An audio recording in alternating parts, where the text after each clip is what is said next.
Hola, hola, hola chicos, ¿qué tal? Buenas noches. ¿Me escuchan? Chicos, ¿qué tal? Buenas noches con todos los presentes. ¿Qué tal? Les habla el profesor Majerwa. Eh, Bienvenidos a nuestra, bueno, ya segunda semana de reforzamiento. Vamos hoy a justamente fortalecer algunos temas que hemos venido avanzando a lo largo de las últimas semanas. Eh, para esta vocación tenemos, bueno, la historia del Perú republicano, siglo XIX, también llegamos al siglo XX, y bueno, con el objetivo, por supuesto, que consolidemos pues nuestros conocimientos académicos, ¿no? Por estos días, actividad, pues chicos, bueno, actividad ya más para el lado familiar tal vez, retomamos con todo, ¿no? Con todo para proseguir, pues chicos, en este ya próximo examen de San Marcos, esperando pues chicos que estas preguntas que nosotros presentamos puedan coincidir, ¿no? No exactamente, ¿no? Pero por lo menos tenga la idea general, ¿no? Para poder afrontar con éxito cada pregunta de historia del Perú, ¿ya? Entonces, vamos a presentar nuestro material, chicos. Vamos a trabajar así. Vamos a plantear la pregunta.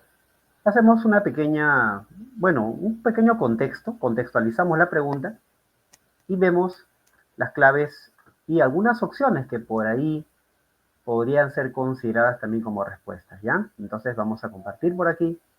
Bueno, antes de todo saludar a acá los conectados, ya somos 24 conectados. ¿Qué tal Rodrigo? Hola Joana, Johanna, Darlene. ¿Qué tal Brigitte? También un saludo para cada uno de ustedes.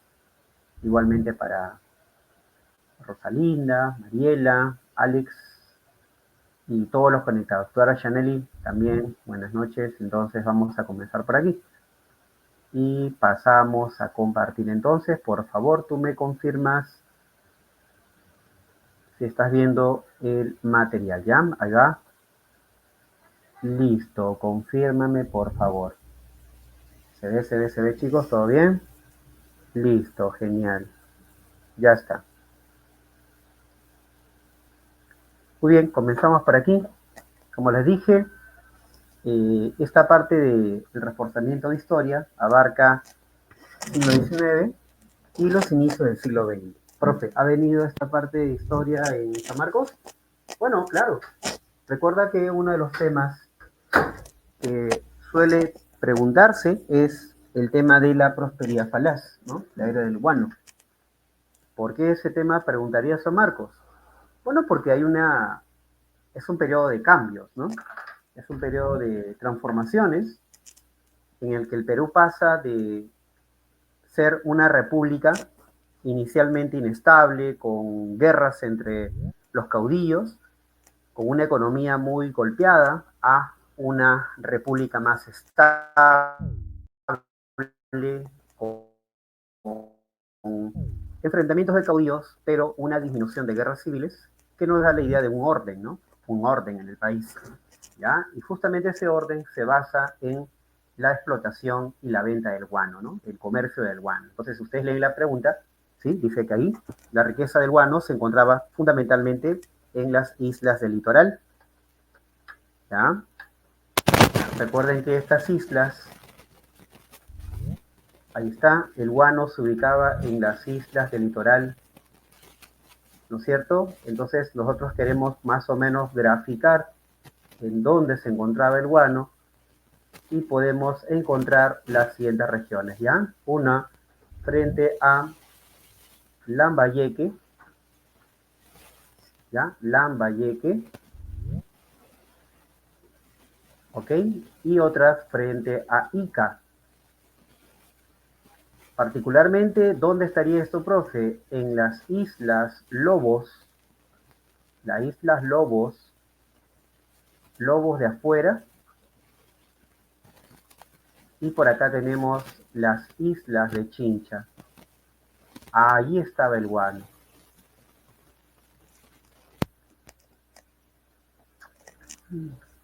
las islas de Chincha. ¿Ok? Ahí está. Bueno, dice que por razones de defensa nacional pertenecieron al Estado, ¿no? El Estado peruano era la única institución del país que controlaba el guano, ¿ok? Quiere decir, profesor, que en el Perú había un monopolio, ¿ya? Un monopolio de, del patrimonio del guano, ¿ok? Mucho cuidado cuando digo monopolio, ¿eh?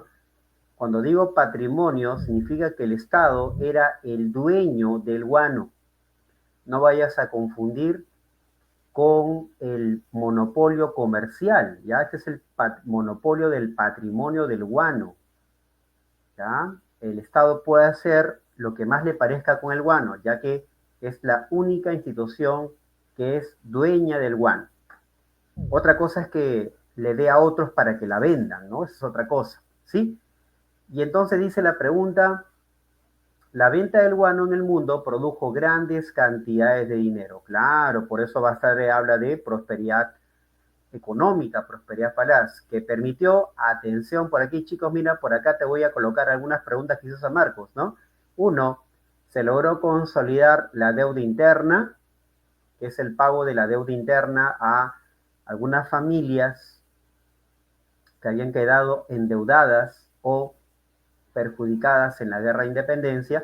También se construyeron ferrocarriles, además también se logró liberar a los esclavos, se eliminó el tributo indígena y también se modernizó la agricultura de la costa norte, ¿no? Con la reactivación o el relanzamiento de las haciendas, ¿no?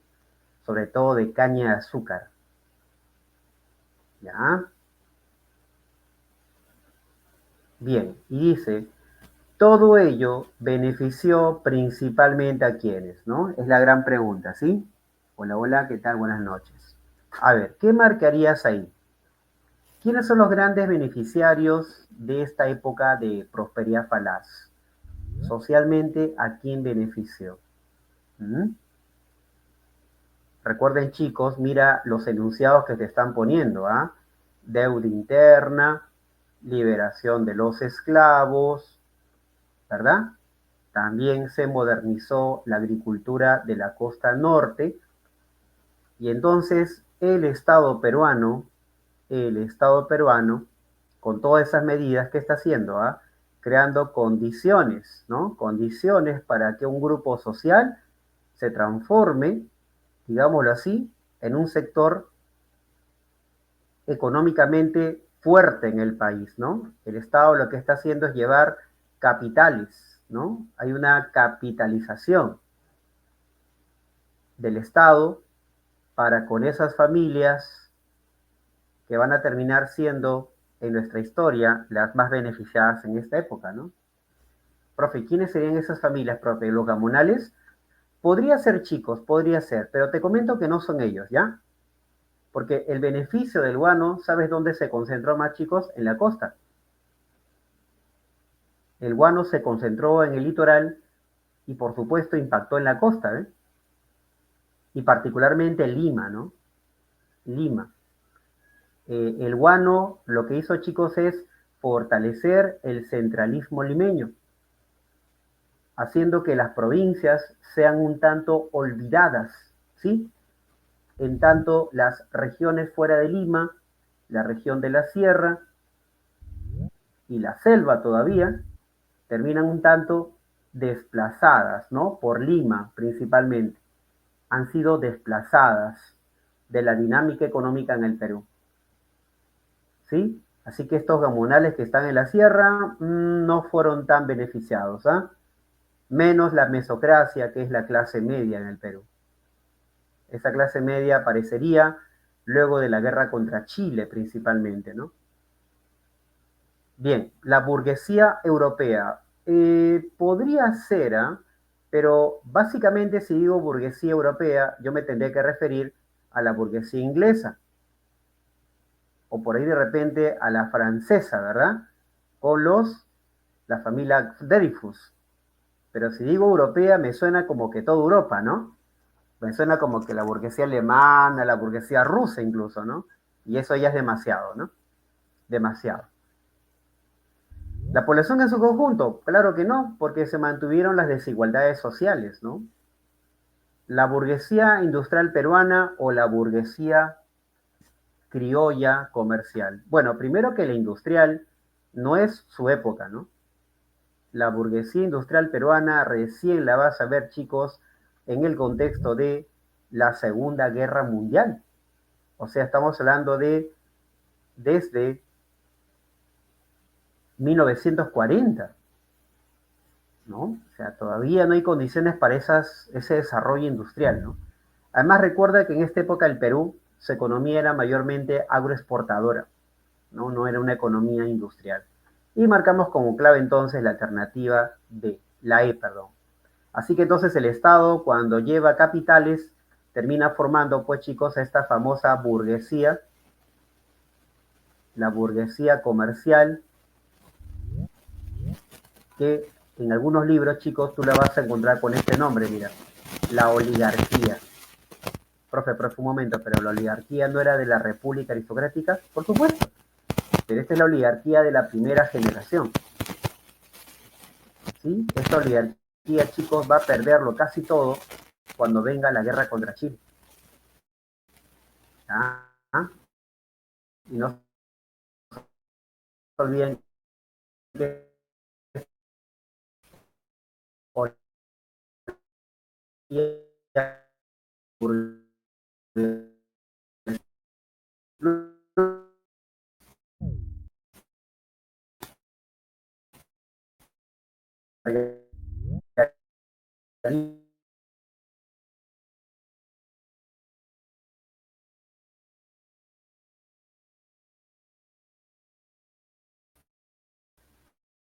así como una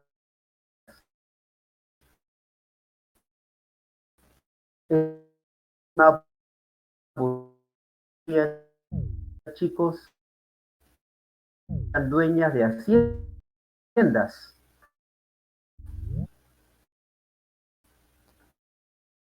y en las haciendas trabajaban estos esclavos. Lo que hizo, por ejemplo, el gobierno de Castilla es comprar a cada esclavo su libertad, modernizar su agricultura, adquirir maquinaria que se transforman en familias empresariales, en una burguesía comercial, como te das cuenta. ¿Sí? Ahí está. A la profe, los esclavos. ¿Se me escucha robotizado? ¿Se me escucha entrecortado, chicos? ¿Sí? A ver, a ver. ¿Cómo estamos? ¿Se me escucha mi voz entrecortada? Profesor, ¿me logra escuchar? Sí, sí, me escucha, me escucha, ¿tú Sí, me escuchas? sí, profesor. Justo cuando estaba explicando al inicio, se empezó a entrecortar y es más, su pantalla también se fue. Ya, Ahorita se escucha, sí se escucha su voz, pero es como si estuviera manipulando su micro y ya, como que hay una pequeña interferencia en ese momento que quizás manipula. ya. Entonces, Ahora no me sé si está escuchan, con un micrófono o está directo a la computadora. estoy hablando y se me escucha entrecortado. Ahorita ya no se le escucha Ah, entrecortado, pero hay una pequeña interferencia como un sonido como que de lo tapar el micro, así como que un sonidito, ¡pam! Luego se escucha, lo ¡pam! Y nuevamente se escucha. ay, ay, ay. Ya, a ver, a ver. Me dan un par de minutitos, chicos, voy a arreglar esto, ¿sí? Lo arreglo en un par de minutos, ¿correcto? Ya vuelvo, por favor. No Ya, se profesor. vaya, no se vaya, ¿sí? Un par de minutos.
Hola, hola. ¿Se escucha mejor o me escuchan como robotín? ¿Todo bien? Ya, ahora sí. Listo. Ya, esa era. Ya lo cambié.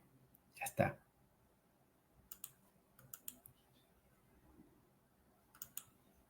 ¿Ya ves? Eso pasa por jalar wifi del vecino, ¿eh? Por no pagar internet. Ya, ya ves. Y ahora sí.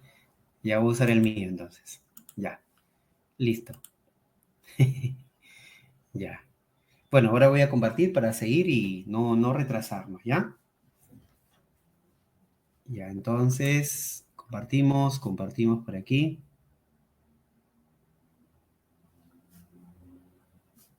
Y vamos a la pregunta número 2.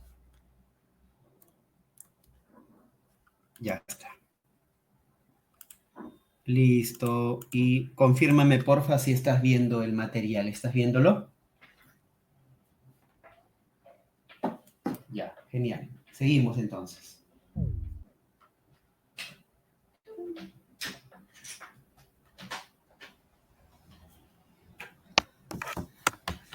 Ya, ahora, en esta pregunta, es una pregunta bien puntual. De repente tú dirás, profe, eso no es una pregunta de eco. Sí, no es una pregunta de eco, obviamente que no lo es, pero nos ayuda a ordenar los acontecimientos cronológicamente. Y de paso, como te dije, también dar su contextualización, ¿verdad? A ver, vamos a ordenar esto de aquí. No, bueno, antes de ordenar, nos preguntan aspectos que destacan durante la prosperidad falaz. A ver. Eh,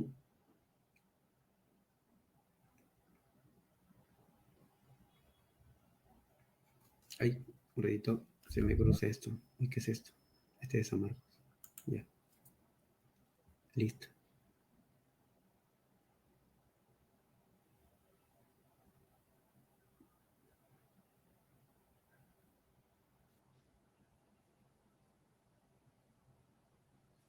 Ya, listo. Entonces, empezamos. ¿Qué nos piden? Aspectos importantes de la prosperidad falaz.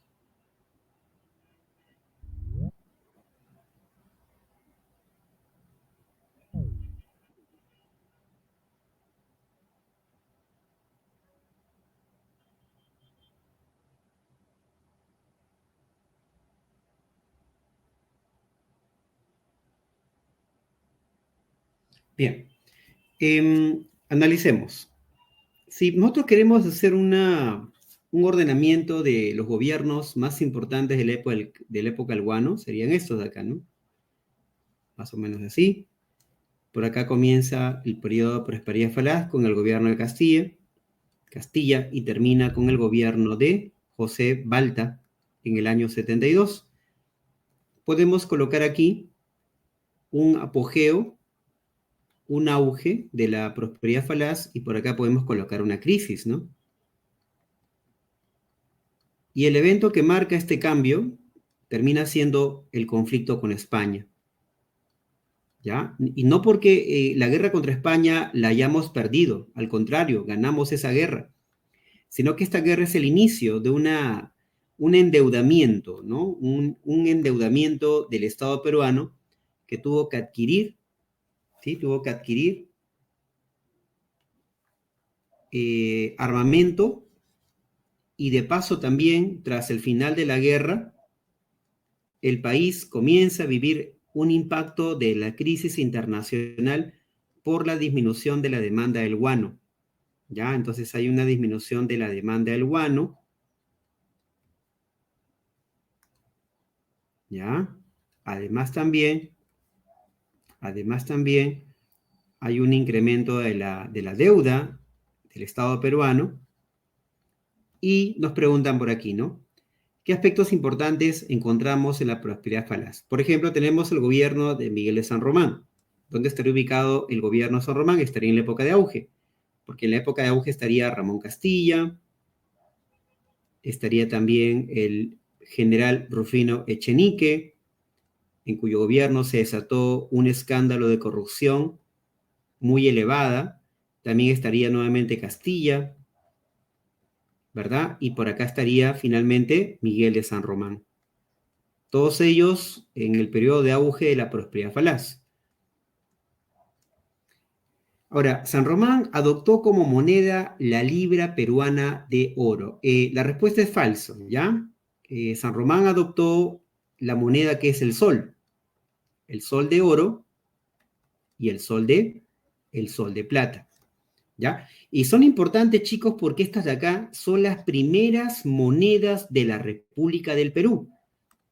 Las primeras monedas republicanas. Las primeras monedas de nuestra historia republicana. Profe, o sea, que antes no usaba monedas en el Perú. Sí, se usaban, solo que eran monedas del periodo colonial. Y entonces un tanto para romper vínculos con España, se establecen estas monedas, las primeras en la historia republicana. ¿Ya?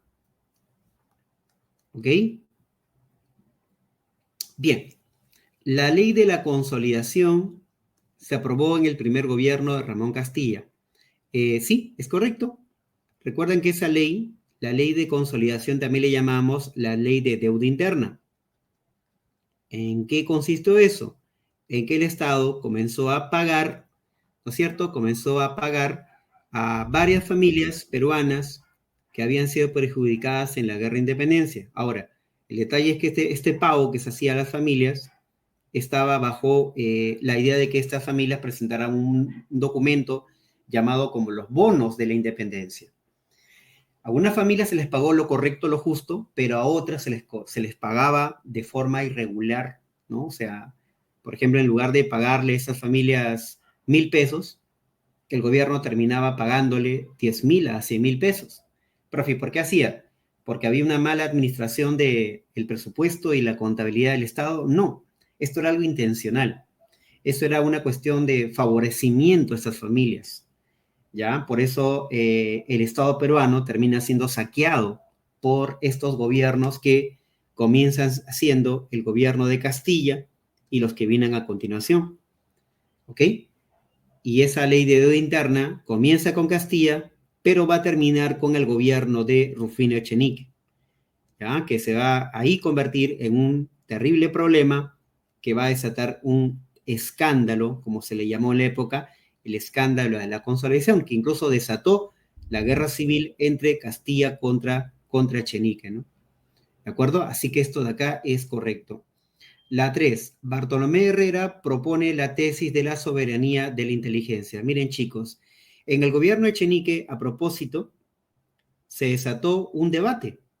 Era el segundo debate, bueno, algunos consideran que es el tercer debate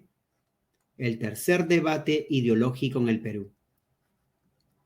Se presentaban dos bandos, los liberales y los conservadores. En esta ocasión, el debate era acerca del derecho al voto, ¿ya? Por ejemplo, los liberales proponían que todos los peruanos votaran, sufragio universal, ¿ya? Pero restringido solamente para varones. Y los conservadores sostenían que los que deben votar son aquellas personas que están preparadas para hacerlo, ¿ya? Que son educadas, conscientes, que son personas que deciden libremente por quién votar, ¿ya? Ellos hablaban del sufragio de la inteligencia, decían ellos, ¿no? Los conservadores, ¿ya? ¿Y quién se encontraba dentro del bando de la soberanía o sufragio de la inteligencia? Estaba Bartolomé Herrera. Mientras que el sufragio universal masculino se encontraba, por ejemplo, Pedro Gálvez y su hermano José Gálvez. El debate fue tan intenso, chicos, que hasta los colegios y universidades se sumaron al debate ideológico, ¿no? Por ejemplo, los liberales debatían en el colegio Guadalupe, mientras que los conservadores debatían ¿en dónde? En el convictorio de San Carlos, que es lo que llamamos hoy día la casona de San Marcos. ¿Ya? Profe, y al final, ¿quién ganó? ¿La postura liberal o la postura conservadora? Bueno, ganó la postura conservadora. Por eso que votar en el Perú en esos años estaba relacionado al nivel de educación que tenía cada persona. ¿Ya? Y obviamente cuando hablamos nosotros de la propuesta liberal, es una propuesta liberal o burguesa, ¿correcto? Así que si nosotros mencionamos a Pedro Gálvez, su propuesta de soberanía burguesa termina siendo válida. Al igual también que la de Bartolomé Herrera, que proponía la soberanía de la inteligencia. ¿Ya? Ahora, por otro lado,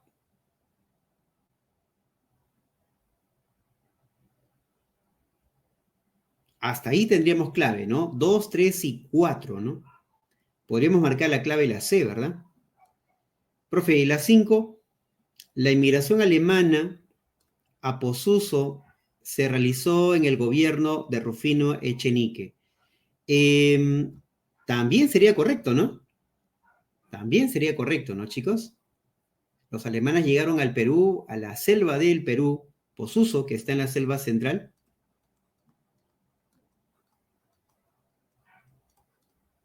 ¿Ya? Estimulados porque había una idea de que la raza alemana, ¿no? La raza europea, porque así se hablaba en la época, la raza blanca, la raza europea, la raza alemana, traería progreso, porque en su color de piel, ellos de manera innata ya nacen con la idea de trabajar y progresar, ¿no? Nacen con la cualidad de poder crear un desarrollo industrial, ¿no? Tecnológico, ¿no? En cambio, los grupos humanos que no tienen ese color de piel están destinados a trabajar en la agricultura, la minería, ¿no? La cacería, la pesca. Entonces había una idea de que el progreso estaba de la mano con la raza, ¿no? Y ese concepto se le llamó el racismo científico, ¿no? El racismo científico, ¿ya? Esa era vamos a poner así, una ideología, ¿no?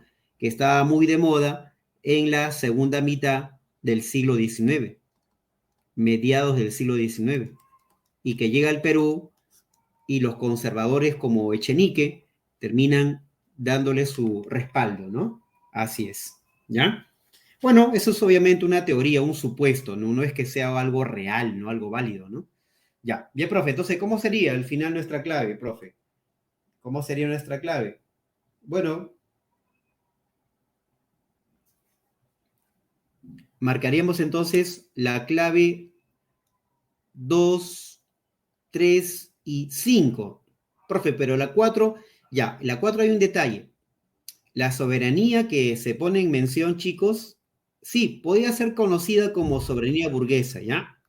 Pero el nombre correcto a la soberanía que se propone es la soberanía la soberanía popular, ¿no? Más que soberanía burguesa, ¿ya? Por eso vamos a colocar aquí, para ser exacto, lo que se planteaba en la época, ¿no? La soberanía popular. No se conocía como tal soberanía burguesa. Lo que sí se conoce como tal es soberanía de la inteligencia, los conservadores. ¿Ya? Pero soberanía para el lado liberal termina siendo llamado soberanía popular. Es el nombre más correcto, más exacto. Así que con eso descartaríamos la 4 y nos quedaríamos finalmente con la 2, 3 y 5, ¿ya? Marcaríamos acá nuestra clave avión. ¿Está bien? Ciñéndonos al concepto correcto, ¿no? Soberanía popular más no soberanía burguesa. ¿Ya? ¿Listo? Sí, claro, como dije, el tercer debate ideológico se trata sobre el derecho al voto, pues chicos, el debate es sobre el sufragio. Sufragio universal, sufragio de la inteligencia, ¿no? Eso se llama el sufragio de la soberanía popular, sufragio universal masculino, y sufragio de la soberanía de la inteligencia, ¿no? O sufragio de la inteligencia. Es el famoso debate en la segunda mitad del siglo XIX. ¿Ya? Los debates ahí ya no son tanto por el tema del modelo económico, sino el tema de quiénes van a votar en el Perú. ¿Está bien? Ahora, profe, y ese debate la ganan los conservadores. Sí, la ganaron los conservadores. Sin embargo, a lo largo de los años siguientes, chicos, la idea era que ese tipo de sufragio sea más restrictivo todavía. Y por eso que tras la guerra contra Chile va a haber un cambio de ese sufragio. Eso va a ser en el gobierno de Piérola, que va a implantar que solamente los que tienen nivel de escritura y lectura, o sea, los que son alfabetos, van a terminar votando las elecciones. Y eso excluiría totalmente a los analfabetos de la historia del Perú. ¿Está bien? Listo. Vamos a la pregunta número 3. Pregunta número 3. Aquí nos piden, eso sí, ordenar cronológicamente, ¿no? A ver, ustedes inténtenlo, por favor, chicos. Vamos a ordenar cronológicamente, ¿ya? Acontecimientos de la época del Guano. A ver.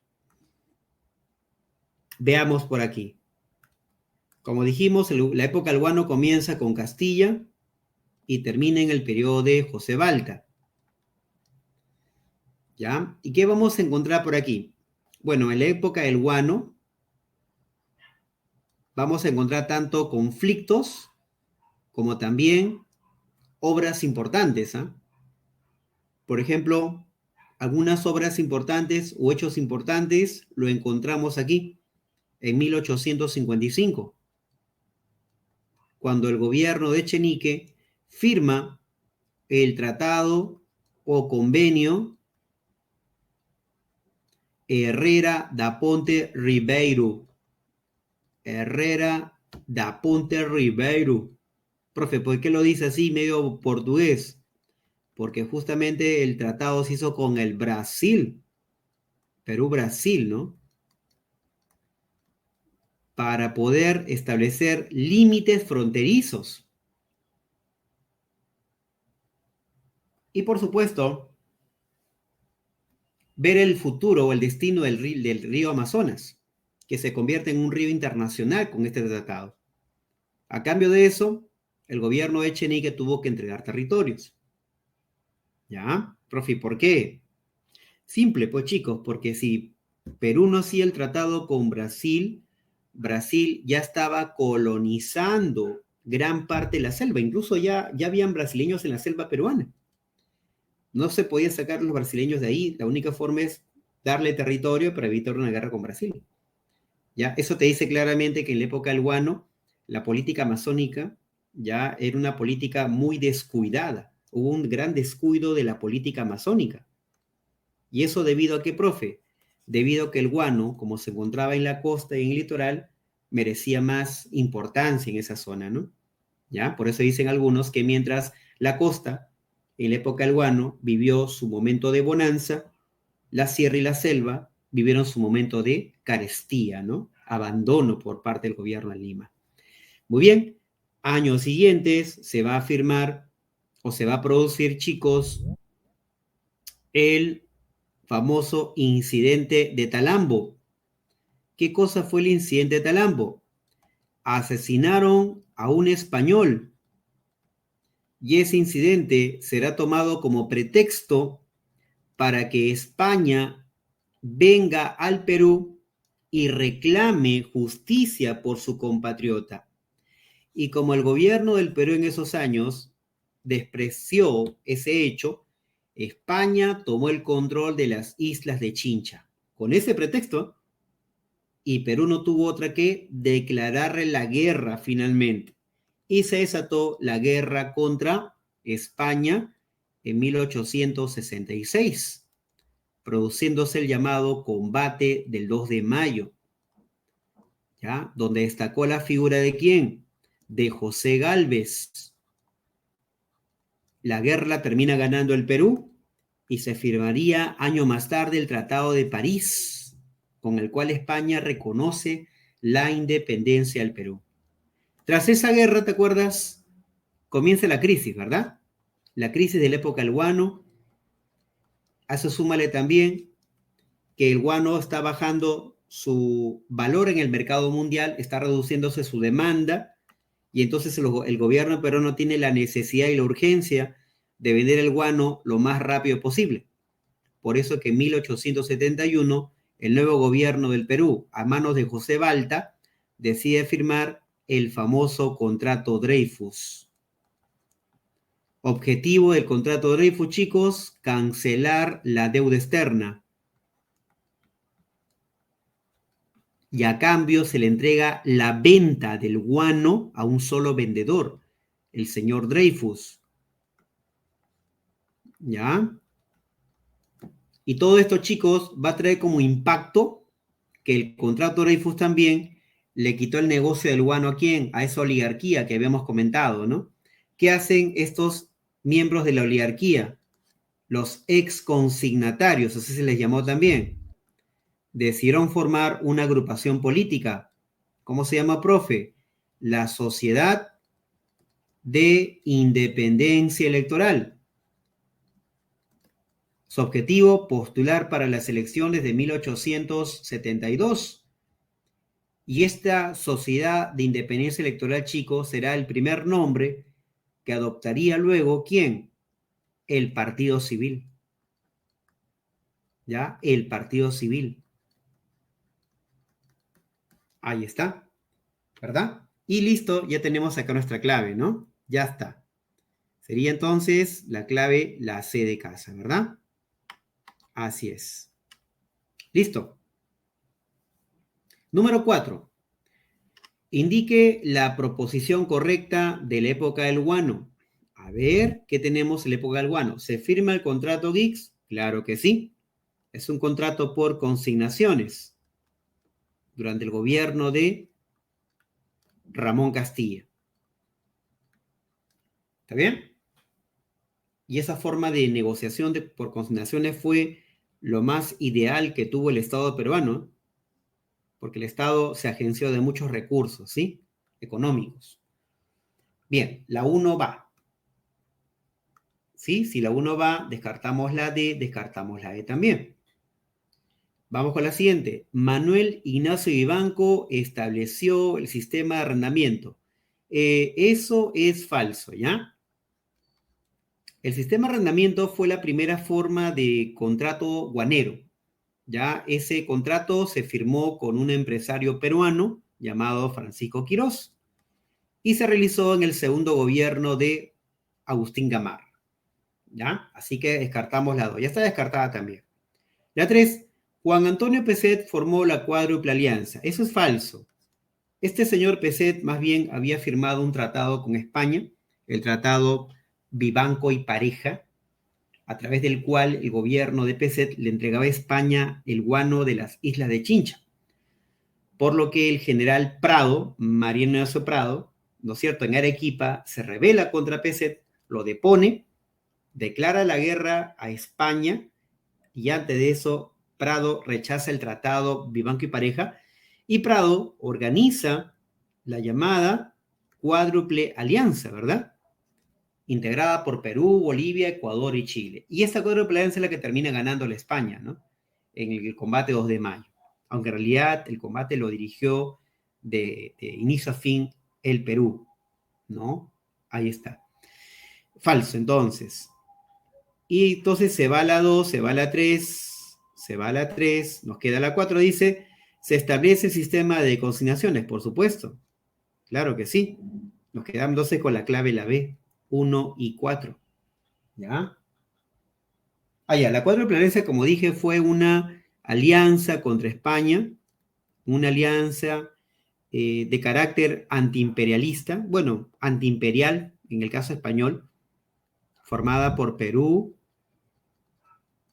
Chile, Ecuador y Bolivia. Para que ustedes vean, chicos, que Perú y Chile eran aliados en la época. Así es, chicos, como ustedes escuchan, Perú y Chile eran amigos, aliados. Profe, ¿cuándo se rompe la alianza? La alianza se rompió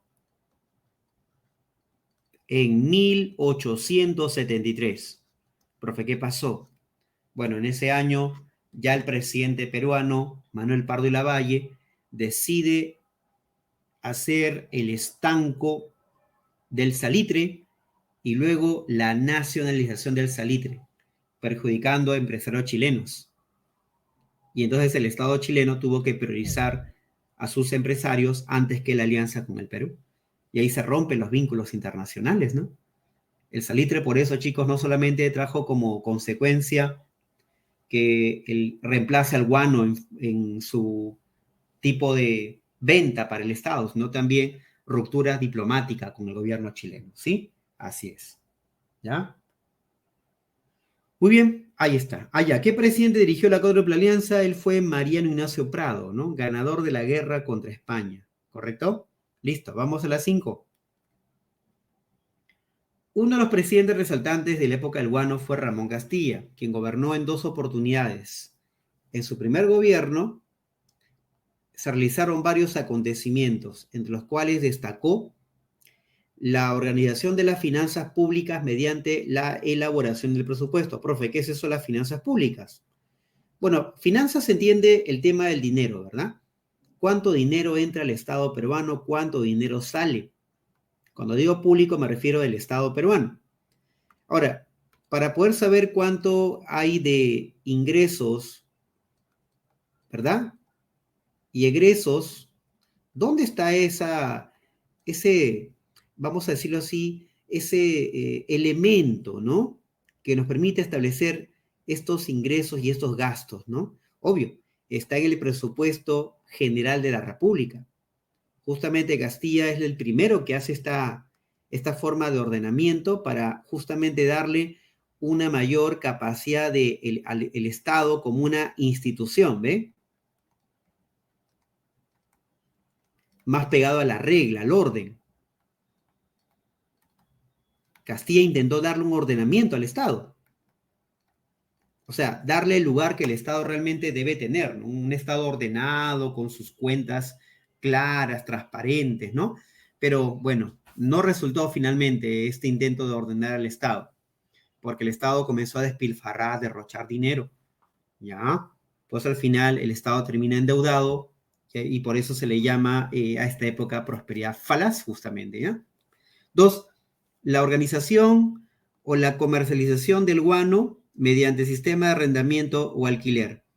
Mira, este sistema de alquiler, como dije, fue en el segundo gobierno de Agustín Gamarra, ¿no? En 1841. Este sistema de arrendamiento no fue beneficioso para el Estado porque el que alquilaba las islas de Chinchas, el empresario Francisco Quirós, terminaba dándole al Estado un monto fijo, ya un ingreso fijo al Estado cada mes o cada año, con lo que el Estado no podía ganar más. Y es así que el Estado luego, con Castilla, elimina ese tipo de venta por arrendamiento, sistema de arrendamiento, y lo cambia por las consignaciones, con el cual el Estado puede recibir dinero cuantas veces quiera. ¿Ya? Por eso que no beneficiaba esto al Estado peruano en un principio, pero no corresponde tampoco por la época que hemos aquí planteado, que es la época de la prosperidad falaz del primer gobierno de Castilla. Así que esa 2 no va tampoco, ¿ya? Número 3, se promociona la inmigración de braceros asiáticos a las haciendas costeñas. En otras palabras, la llegada de chinos, por supuesto, ¿no? Los chinos van a llegar al Perú, chicos, desde 1847 hasta 1873.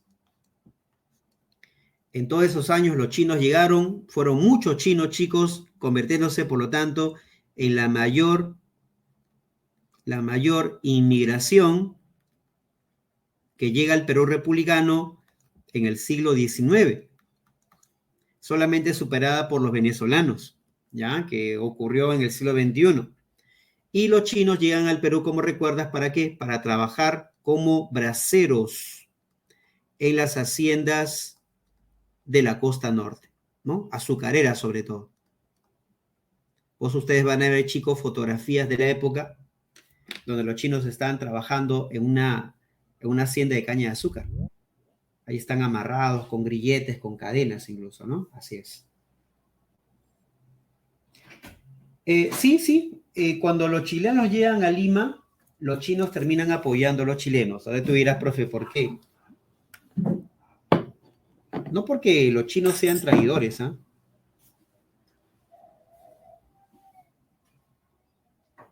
Sino porque los chinos no eran considerados como parte de la nación peruana.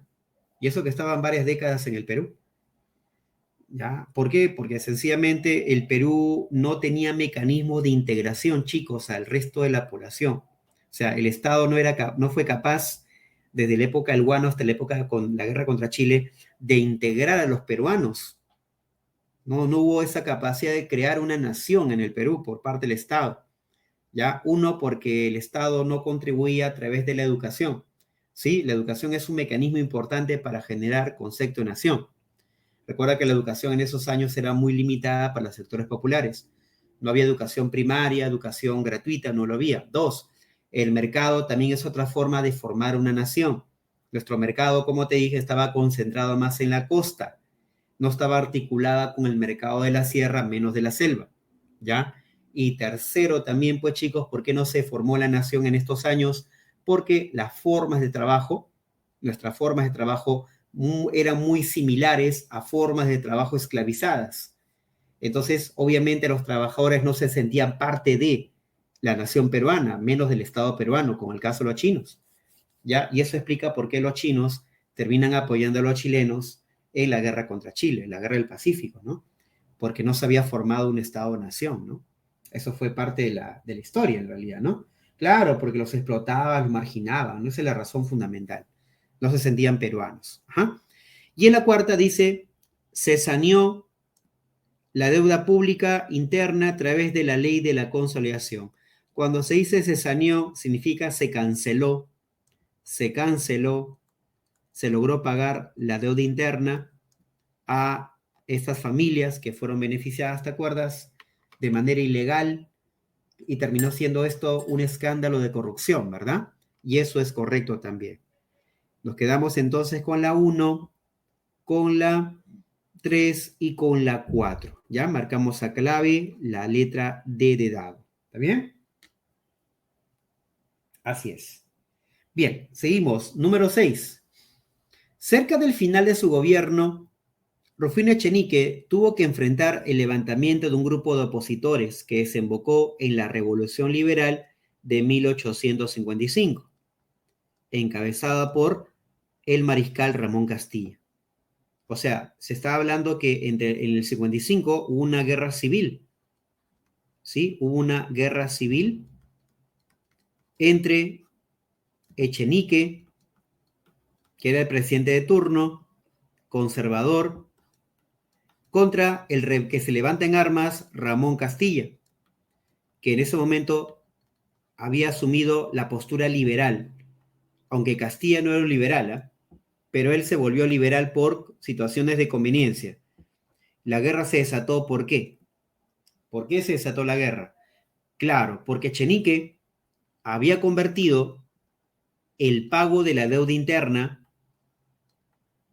había convertido la ley de consolidación ¿en qué? En un sistema de derroche del Estado peruano. De derroche y derroche, ¿ah? Porque el Estado peruano rochosamente, escandalosamente, chicos, pagaba a cualquiera que presentara ese bendito bono. ¿Te acuerdas el bono que te decía? Y ese bono muchas veces era adulterado, fraguado. Si tenías el bono donde el Estado tenía que pagarte 10,000 pesos, tú le ponías 2 ceros más, 3 ceros más, y el Estado, mira, y inclusive tú falsificabas la firma de José, San Martín y Bolívar, porque ellos son los que dan estos bonos, y el Estado, bajo el mando de Echenique, te pagaba el monto que tú pedías. Profe, y a cambio el Estado no me cobraba una comisión. Por supuesto, Echenique te cobraba tu comisión. ¿Ya? Y profe, si esto era solapa, porque esto era solapa, esto comenzó con Castilla, pues con Echenique fue escandaloso. ¿Por qué se convirtió en un escándalo? Porque el billete iba principalmente a los conservadores. Cuando los liberales también pedían su parte, Echenique le dijo, ustedes no, ustedes son liberales, ustedes son nuestros enemigos. Ah, somos enemigos. Ah, ya. Castilla, Miren lo que está haciendo Echenique con tu gobierno, con tu sistema de gobierno. Y Castilla se levanta contra Echenique, porque los liberales tampoco podían disfrutar de ese dinero. O sea, al final todos querían el dinero, chicos. No es que se levantan porque Echenique era el que despilfarraba, el corrupto, sino que no podían acceder tampoco los liberales a el dinero del Estado peruano. Pero ¿cuál era el pretexto? ¿Cuál era una de las razones del levantamiento? Que Echenique había convertido en esa ley de consolidación recalco en un escándalo. O sea, en un escándalo ¿de qué? De corrupción. En un escándalo de corrupción en el Estado, corrupción pública, que termina siendo en la práctica despilfarrar el dinero del Estado, ¿ya? Despilfarrar el dinero del Estado peruano.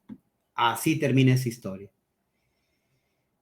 Ahora, la palabra revolución es un concepto correcto en la época, chicos. En esos años, revolución es cuando un militar se levantaba en armas, ¿ya? Era un levantamiento armado de un militar contra un gobierno de turno, ¿sí? En ese contexto, ese concepto era válido. No confundir con revolución, como la industrial, la rusa, ¿no? Que son otros contextos que se aplica esa palabra, ¿ya? Entonces, eso es lo que va a terminar siendo Castilla, una revolución contra la corrupción, ¿no? Que en realidad termina siendo un pretexto, ¿no? Porque la causa de fondo de este levantamiento de Castilla es que los liberales también pretendían tomar el control del Estado, ¿no? Y eso es lo que termina siendo este levantamiento armado de Castilla. ¿Está bien? Acá me pregunta, profe, ¿de cuándo el peruano es corrupto? Mira, recuerda que en el virreinato también había corrupción. En la República también había corrupción, pero la diferencia está en que la corrupción del virreinato afectaba directamente al rey. El rey era el Estado, ¿ya? La corrupción en el virreinato, si tú eras comerciante, no te afectaba a ti, le afectaba al rey, porque era el billete del rey. Pero en la República, la corrupción afecta a todos los peruanos, porque tú pagas impuestos al Estado. Y eso afecta directamente a tus bolsillos, porque cuando hay corrupción, chicos, la plata se lo lleva un grupo y como el Estado no tiene dinero, el Estado aumenta los impuestos para poder compensar ese vacío generado por el saqueo de un determinado grupo de políticos, ¿no? Ya, por eso cada rato suben los impuestos, pues chicos, porque la corrupción aumenta. No es que alguien robe y diga, no me importa, no me afecta mi bolsillo. Te afecta cuando vas a comprar al mercado. Sube los precios. Y eso es una constante que hemos visto en el Perú, en la República. ¿Ya? Profe, y a propósito de eso, ¿cuándo hay más corrupción? Lo que se ha encontrado, chicos, es que cuando hay grandes crecimientos económicos en el Perú, cuando hay boom económico, ¿qué aumenta también? Hay un boom de la corrupción. Aumenta la corrupción. ¿Ya? Hay una relación directamente proporcional. Si tú me dices, época de Castilla, hay mucho dinero, por lo tanto hay mucha corrupción. ¿De acuerdo? Claro, cuando hay más plata hay más corrupción, obviamente, porque la gente puede robar más, pues, ¿no? Es lógico. Cuando hay pobreza en el Estado, no puedes robar, ¿no? Claro, es lo lógico, ¿no? Muy bien, número 7. Bien, desarrollamos la 7 y la 8, chicos, y hacemos una pequeña pausita, ¿ya? A ver, de unos 5 minutos, ¿ya? Vamos a la número 7. En el año 69, el presidente Balta y su ministro, Nicolás de Piérola, lograron firmar el contrato Dreyfus, y con ello, a ver qué le pones como clave.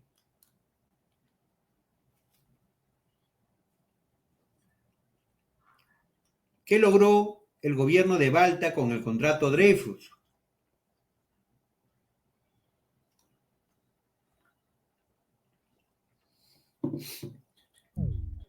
Recordar brevemente que desde Castilla, 1847, hasta el contrato Dreyfus, 69, La venta del guano se hacía por consignaciones. Ahora, profe, ¿el Estado peruano se beneficiaba con esto? Sí, en parte, pero también se beneficiaban los consignatarios. ¿Está bien? Recuerda que el consignatario es el intermediario entre el Estado y el mercado internacional. Sin embargo, en el año 69, los consignatarios vendían el guano, pero no entregaban al Estado peruano el dinero a tiempo. El Estado tenía muchos gastos que tenía que hacer inmediatamente. Pagar planillas, presupuesto, ¿verdad? Y entonces el gobierno de Balta dijo, como estos consignatarios están vendiendo el guano, pero se están demorando en pagarme, hagamos algo. Eliminamos las consignaciones y le damos la venta del guano a un solo vendedor. Y entonces se estableció la venta del guano por monopolio. ¿Ya? Y ese monopolio duró hasta 1873. ¿Ya? Y esta venta por monopolio terminó siendo llamado como el contrato Dreyfus. Con lo cual, se eliminó el sistema de consignaciones. ¿Ya? Pero también, chicos, los consignatarios, que eran obviamente aliados al Estado, terminan siendo perjudicados, incluso sus negocios fueron cancelados, y como respuesta al contrato Dreyfus, que termina poniendo fin, recalco, a las consignaciones, ¿qué hacen los ex consignatarios, chicos? Forman el partido civil, ¿ven? Forman el partido civil para tomar el poder directamente. Y esos también son los impactos que trae el contrato Dreyfus, ¿ya? Número 8. Durante el siglo XIX y siglo XX, la costumbre bastante extendida entre la clase media y alta de Lima de explotar a los indígenas en las labores domésticas es una herencia del periodo colonial o virreinal, denominado, mira, desde que apareció la colonia, desde 1532, chicos, mira, hasta 1855, en Lima, la costumbre de la clase alta y la clase media limeña era tener a sus esclavos.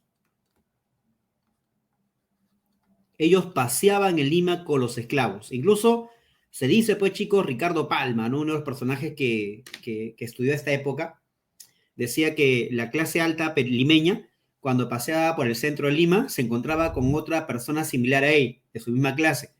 Y dicen que ellas competían, pero no por la ropa que tenían o por el perfume que ellos usaban, sino por la cantidad de esclavos que tenían.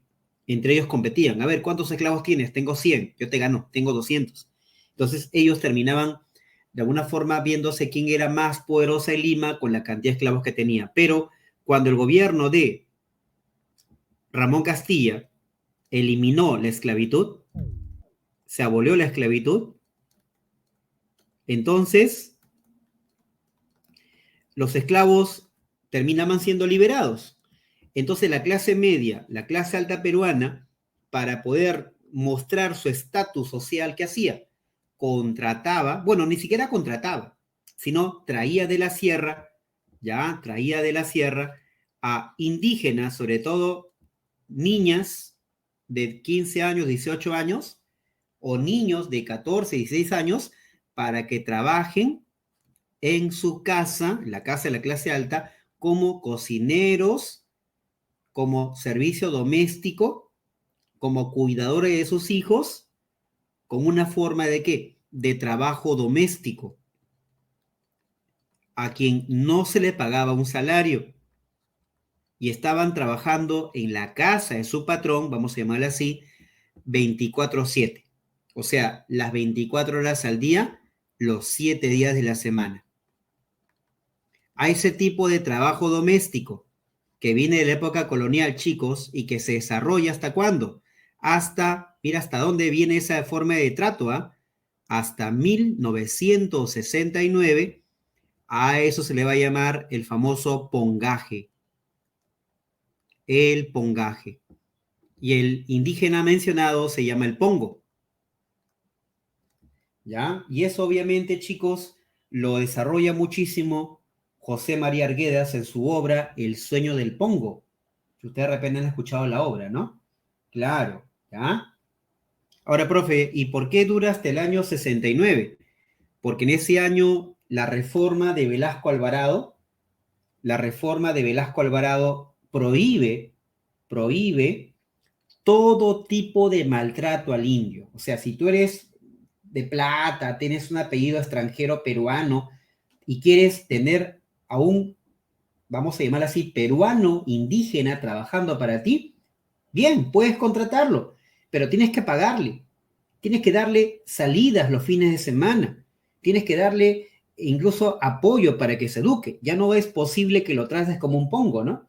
Y eso es lo que hace Velasco Alvarado, ¿ya? Ahora, hasta los años 90, chicos, los años 90 todavía existía la figura del pongo, ¿eh? Si ustedes preguntan a sus mamitas o a sus abuelitas que trabajaban en casas de ricos, bueno, si han trabajado alguna vez ahí en casas de ricos, en ese tiempo se llamaba eso cama adentro. Te contrataban como cama adentro o cama afuera. La cama adentro es que tú, si eras provinciano, venías a Lima, trabajabas para la gente de clase rica, te quedabas viviendo en la casa del patrón y te daba permiso los sábados y domingos. Eso se llama cama adentro. O sea, tú vivías en la casa del patrón, dormías ahí, ¿ya? Se contrataban como por cama afuera, tú trabajabas todos los días si deseabas, pero ibas a tu casa a dormir. Eso todavía había hasta el año 90, el año 2000, imagínate, hasta hace poco, ¿no? Ahora ya no hay, pues ahora ya pues ha cambiado la modalidad, ¿no? Pero eso es un rezago que vino de la época de la colonia todavía, ¿eh? Claro. Ajá, exactamente, ¿ven? Ahí está, mira, por ejemplo, mis familiares trabajaban cama adentro, o sea, son rezagos del pongaje que había de la época colonial, ¿ah? Claro. ¿Ok? Entonces, eso va a terminar siendo la clave de nuestra pregunta número 8, ¿ya, chicos? Listo. Muy bien, volvemos con las siguientes preguntas, hacemos una pausita de 5 minutitos y regresamos con todo, ¿ya? Listo, refresquense, chicos, tomen de repente su refresquito o algo por ahí para acompañar esta noche. Ya volvemos en 5 minutos. Listo.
Ya, muy bien, chicos. Vamos a retomar entonces la última parte de nuestro reforzamiento.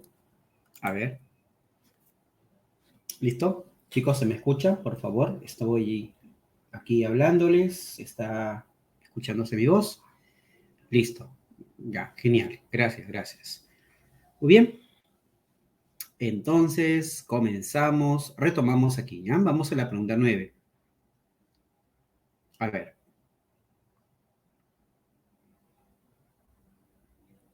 Entre 1822 y 1872, el Estado peruano obtuvo de los capitalistas ingleses 9 préstamos. El último préstamo obtenido por el presidente Manuel Pardo en 1872 a través del empresario francés Augusto Dreyfus se destinó fundamentalmente en la construcción de ferrocarriles del centro y el sur del país y, a ver, recordamos un poco de la historia de Perú con Inglaterra. Ya en 1822, el gobierno de José San Martín había promovido un préstamo que llegó en el gobierno siguiente, que era el gobierno de José Larribagüero, ¿correcto? Este primer empréstito, así se llamaba en la época, ¿no? Primer empréstito de Inglaterra, con lo cual se convirtió en el inicio de la deuda externa del Estado peruano. Y así a lo largo de los siguientes años, chicos, se fueron generando otros préstamos económicos más. El último ocurrió en 1872. Justo en ese año entraba al poder, ¿quién? Manuel Pardo y Lavalle. ¿Ya? El gobierno de Manuel Pardo y Lavalle, que va a terminar siendo para nosotros el primer presidente civil del Perú, el primer civilismo.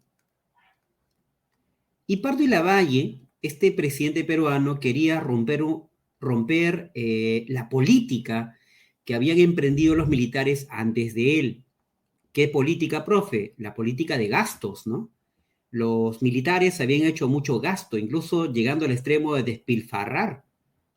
El último despilfarro, chicos, antes del gobierno de Manuel Pardo, fue realizado por José Balta, ¿no? Quien había utilizado dinero para modernizar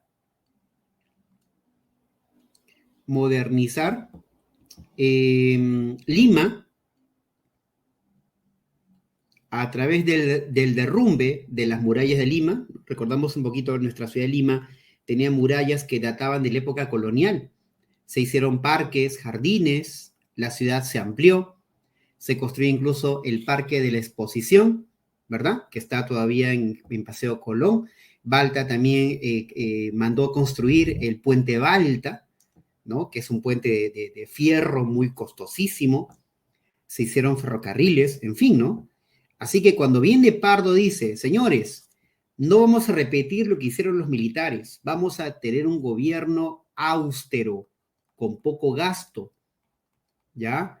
Y lo que sí vamos a gastar es en ferrocarriles, dice Pardo, porque se van a transformar en podemos llamar así, en las extremidades del Estado peruano, en las articulaciones que permitan que el Estado explote riquezas del país para que sean exportadas al mercado mundial. Pero también vamos a utilizar el dinero para poder cancelar la deuda externa, que se había convertido en algo gigantesco. ¿Ya? Por eso que Pardo destina este préstamo que viene de Dreyfus, ¿correcto?, al pago de la deuda externa, para tener un Estado más equilibrado, un Estado sin endeudamiento, obviamente, porque el endeudamiento significa aumentar la crisis económica del Estado peruano, ¿ya? Por ahí va el asunto entonces, ¿sí? Listo. Profe, ¿por qué no puede ser la letra E? Bueno, primero, como te dije, el Estado tiene prioridades, ¿no? O sea, Pardo es de esos políticos que piensa esto. Tú no puedes hacer obras internas en tu país, salvo que sean importantísimos, si es que primero no cancelas tu deuda externa. Porque de nada vale tener, pues, chicos, grandes obras dentro del país y luego vienen los empresarios extranjeros, los banqueros extranjeros, y pueden sancionar económicamente el Perú. Por ejemplo, quitándole créditos internacionales. Por eso que Pardo tenía miedo de que estos futuros préstamos que el Estado podía obtener pudieran ser vistos, ponerse en riesgo si es que no pagaba primero la deuda externa con los empresarios extranjeros, ¿ya? Por eso era una prioridad, ¿ok? Entonces, para Pardo, la prioridad, ¿cuál es? Ferrocarriles y el pago de la deuda externa, ¿de acuerdo? Incluso Pardo dijo, ya no queremos prestarnos más. Por lo tanto, Pardo también lo que hizo fue poner fin al contrato Dreyfus, que según Pardo era un contrato que generaba que el Estado tuviera dinero rápido, dinero sin esfuerzo, porque Dreyfus adelantaba dinero al Estado, por lo que el Estado tendría que buscar maneras mucho más racionales, maneras mucho más, vamos a poner así, más tecnológicas, ¿no? Menos despilfarradoras o derrochadoras y más bien medidas mucho más pragmáticas, decía Pardo, ¿no? Por ejemplo, aumentar impuestos a los que tienen más, reformar el sistema de cobro del tributo indígena, por ahí iba la respuesta Pardo del manejo del dinero del Estado peruano. Así que este contrato Dreyfus terminaba siendo una tentación y por tanto se termina cortando el vínculo con el empresario francés. ¿Ya? Muy bien, y vamos a la pregunta 10. Nos acercamos a la guerra contra Chile. ¿Qué dice acá? Las causas de la guerra declarada por Chile contra Bolivia y Perú estuvieron constituidas por argumentos comerciales y legales, incumplidos por el gobierno boliviano. ¿Ya? A ver, profe, ¿a qué se refiere este enunciado? Efectivamente, chicos. Mira, en 1874, Bolivia y Chile firman un tratado. El tratado se llamó así, tiene ese nombre. ¿Está bien? Por lo que Bolivia se compromete a respetar los acuerdos previos que había hecho con las empresas chilenas. ¿Qué acuerdos, profe? Uno, que el gobierno boliviano no subiría impuestos por 30 años consecutivos. ¿Ya? Ese era el acuerdo que Bolivia había aceptado con la condición que Chile, los empresarios chilenos, invirtieran en territorio boliviano. ¿Ya? Entonces el gobierno boliviano le decía a las empresas chilenas, miren, inviertan ustedes, explotan el salitre, que lo tenemos acá en cantidades, eso sí, ustedes traen capital, nosotros nos encargamos de no subir impuestos, ¿ya? Pero, ¿qué hace el gobierno boliviano en 1878? Declara el famoso impuesto de los 10 centavos. Y con este impuesto, el gobierno boliviano rompe el tratado de 1874, generando por lo tanto que el gobierno boliviano no acate decisiones comerciales ilegales, los incumpla. El más importante justamente de esos decretos fue el incremento de 10 centavos por cada costal de salitre que sacaban los chilenos del puerto de Antofagasta, que era la provincia boliviana en el sur. Considerando el escenario internacional de la preguerra, indique qué factor diplomático pudo haber influido en el presidente boliviano Hilarión Daza para incumplir el tratado pactado. Ya te dije que el impuesto de 10 centavos se dio en el año 78. ¿Ok? Entonces, chicos, si el presidente boliviano Hilarión Daza es el que impone este impuesto de 10 centavos, sabiendo que con eso, pues, chicos, puede despertar a la bestia, ¿no? Puede despertar al gobierno chileno y enrumbar a Bolivia en una guerra contra ese país. Entonces, si tú vas a hacer algo tan arriesgado, como el caso de Hilarión Daza, el presidente boliviano, de romper un tratado del 74, que sabes tú que puede conllevarte una guerra contra Chile, ¿qué cosa le permitió al presidente Daza darle la seguridad de que al hacer este impuesto de 10 centavos, probablemente Chile no habría hecho la guerra a Bolivia? Chicos, el gobierno boliviano, años antes del 78, había firmado un acuerdo de defensa mutua ¿con quién? Con el Perú. Perú y Bolivia habían firmado un acuerdo secreto, bueno, no secreto en tanto sí, sino un acuerdo de defensa mutua. Ese tratado, ¿cómo fue conocido? El tratado de 1873, conocido también con este nombre, el tratado Ribagüero, que era el ministro peruano, Ribagüero Benavente, que era el ministro boliviano. Y entonces Bolivia, ¿qué decía? Ah, bueno, le voy a poner impuestos a los chilenos. Total, no me van a hacer nada, porque tengo a mi lado al Perú. Y el Perú siempre va a estar conmigo. Chilenos, prepárense. Acaba el impuesto 10 centavos. Chicos, ¿qué hizo el gobierno chileno cuando se aplicó esta medida? Inmediatamente Chile invade Bolivia. De frente a Chile invade Bolivia. ¿Qué hizo el gobierno boliviano? Perú, por favor, entre en acción, Perú. El Perú al inicio no quería una guerra contra Chile. El Perú envía un diplomático. Mira, antes de declarar la guerra a Chile, Perú envía un diplomático llamado José Antonio Lavalle, que llega a Chile para decirle al gobierno chileno, tranquilo, pues no se vayan contra Bolivia, ¿no? Mira que este país está pasando por una crisis, entiéndalo, ¿no? Por eso el presidente Daza ha colocado el impuesto de 10 centavos y el gobierno chileno le dice al diplomático peruano Lavalle, ¿y ustedes por qué se meten con apoyando a Bolivia? ¿Acaso tienen algo escondido ustedes? Y efectivamente, ahí Chile denuncia al Perú de la existencia de este tratado. Y si Bolivia ya es enemigo de Chile y Bolivia es aliado al Perú, por lo tanto, Chile se gana un enemigo más, Perú. Y es así, pues chicos, con ese fracaso de la misión Lavalle, es que Chile, luego de eso, declaró la guerra al Perú. ¿Correcto? Eso fue la jugada tan entrampada, ¿no? Así es, chicos, ¿ah? Y eso es lo que va a terminar haciendo que Daza finalmente imponga ese impuesto, ¿no? Porque había algo previo entre Perú y Bolivia, el tratado secreto. ¿Está bien? Ahí está. Ahora, esa pregunta que estás viendo ahí, chicos, es una pregunta de Admisión San Marcos, por si acaso, ¿no? No le he puesto el año, pero te voy comentando que es una pregunta de San Marcos, ¿ya? Así es.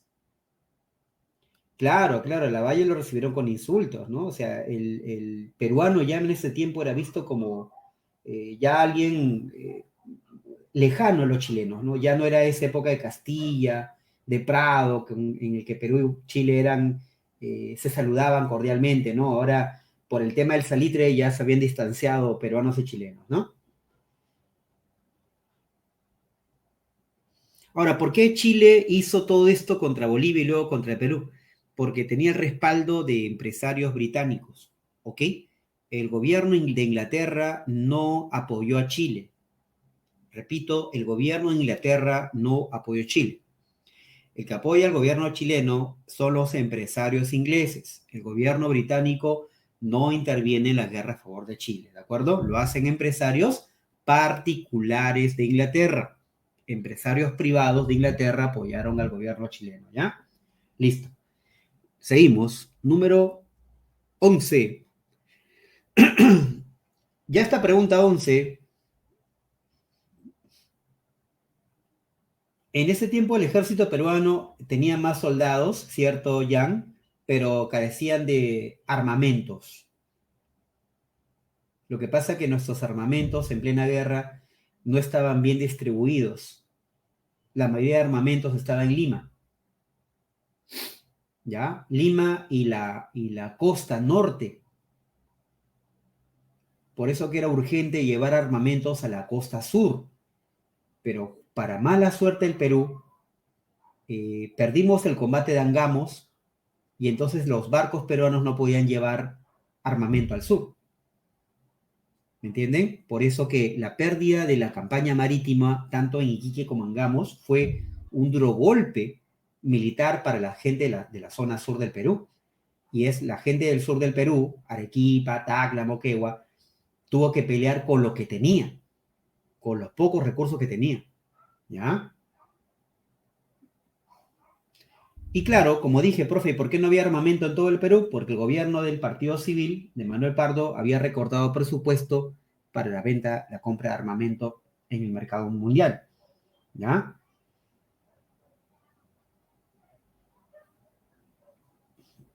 Sí, estoy leyendo los comentarios y estoy agregando eso, ¿ya? Listo. Muy bien, vamos a la pregunta 11. Ya la pregunta 11 es la pregunta que está ceñida ya al contexto de la guerra. Ya comenzó la guerra. Y entonces hay una campaña al sur, esta es parte de la campaña terrestre. La campaña Tacna y Arica, chicos, se produjo luego de la derrota peruana en Tarapacá. A continuación, las tropas peruanas van hacia el norte, hacia Tacna y Arica, y dice la pregunta, luego de esta campaña en Tacna y Arica, recuerden, chicos, que el desastre más importante fue la batalla de Arica. El mayor desastre del ejército peruano, en otras palabras, fue la aniquilación. Se aniquiló el ejército del sur del Perú. No teníamos soldados porque habían muerto prácticamente todos en las campañas del sur y sobre todo en la batalla de Arica. El gobierno peruano de aquel entonces, al mando de Nicolás de Piérola, ya estaba gobernando Piérola en ese momento, decide no negociar el tratado de paz. Perú dice, no voy a negociar Chile contigo, no voy a negociar. Me podrás quitar el salitre, me podrás quitar el puerto de Arica, pero no voy a firmar la paz contigo, porque si firmo la paz voy a tener que entregarte territorios, y yo no quiero eso. ¿Qué responde Chile? Ya, Perú, eres terco. Así como un ladrón que te quiere robar, chicos, y tú dices, no, no te lleves mi celular, no. ¿Qué hace el ladrón? Ya, te pones terco. ¿Qué hace? Te gomea, ¿sí o no? Te pega, te revuelca hasta quitarte el celular. Igual hace Chile con el Perú. Envía a un general chileno llamado Patricio Lynch para que destruya la costa norte, para que le dé un duro golpe a la economía peruana. Recuerda que la costa norte, donde estaban las haciendas de caña de azúcar, ¿verdad? Era la zona más moderna del Perú. ¿Te acuerdas que dijimos que se habían modernizado las haciendas? Ya, la costa norte era la zona con mayor modernización de las haciendas. La zona más moderna económicamente del Perú. Era la joya de la economía peruana. ¿Qué hace la expedición Lynch? Así se llamó la expedición. Destruyó haciendas, destruyó maquinaria, destruyó puertos de la costa norte. ¿Y cuál fue el objetivo de hacer todo esto, chicos? ¿Por qué Chile termina ensañándose contra el Perú? ¿Cuál fue el objetivo?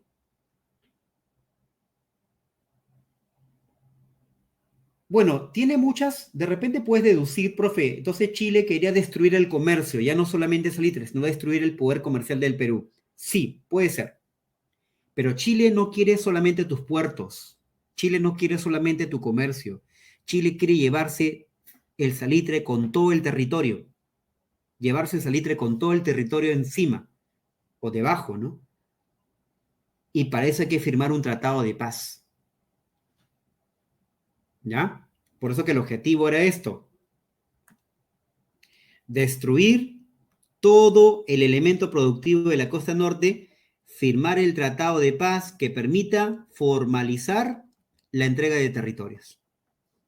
Si no, Chile no podía quedarse con Tarapacá.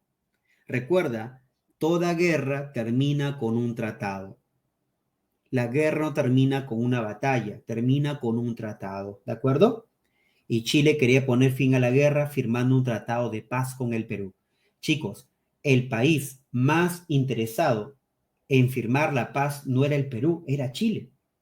Perú quería pelear hasta el final. Gran parte de peruanos quería pelear hasta el final. O sea, profe, Perú era masoquista. Le pegaban, pero que quería seguir peleando. Sí, así era el Perú, ¿no? Pelear hasta el final. Pero Chile quería que la guerra acabara rápido.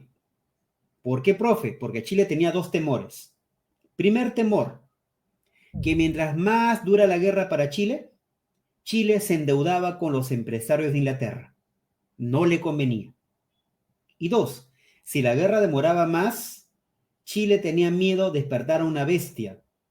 ¿Qué bestia se iba a despertar, profe, si Chile continuaba en la guerra? ¿Sabes qué bestia iba a despertar Chile en el Perú, chicos? La unión entre peruanos. El temor de Chile es que despierte la nación peruana y que se unan los peruanos contra Chile. Y básicamente, ¿qué peruanos, profe? Los indígenas.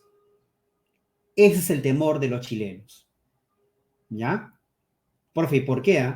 Porque recuerden, chicos, estos chilenos, muchos son descendientes de los soldados y de los militares que acompañaron a San Martín en la campaña libertadora del sur. Y han visto el gran poder que tienen los indios montoneros en la guerra de independencia. El temor de ellos es que los indios en esta nueva guerra se unan y se levanten contra los chilenos. ¿Ven?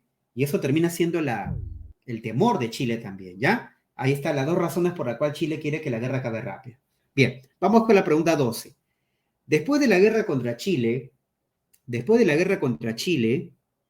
la crisis económica se solucionó con la firma del contrato Grace. ¿Qué se le entregó a los Grace? ¿Qué se le entregó? Ah, ya, gracias por decirte eso. Claro, pues chicos, ¿no? Si te van a hacer daño, pelea hasta el final, ¿no? Si vas a perder, no te vayas antes que termine la batalla, quédate hasta el final, ¿ya? Así como te vas a caer en sabia, quédate hasta el final, ¿ya? Ahí está. Entonces, chicos, seguimos por acá. Entonces, ¿qué se le entregó a los Grace en este caso, ah? ¿Qué se le entregó a los Grace? Los ferrocarriles del Estado. ¿Por cuánto? Por 66 años. Recuerda que los británicos, los Grace, crearon una compañía, la Peruvian Corporation. Esta institución se encargó de reconstruir los ferrocarriles y luego administrarlas y sacarle el máximo jugo. Profe, ¿y para qué ferrocarriles, profe? Si es solamente un pedazo de metal que anda en una riel.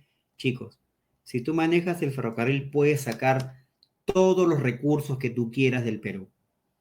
Especialmente, ¿qué recursos? Minerales, azúcar, algodón, lanas. Todo eso puedes llevarlo a bajo costo al mercado británico. Por eso, chicos, el contrato Grace, ¿qué generó en nuestra historia? Una mayor dependencia al capitalismo británico, ¿verdad?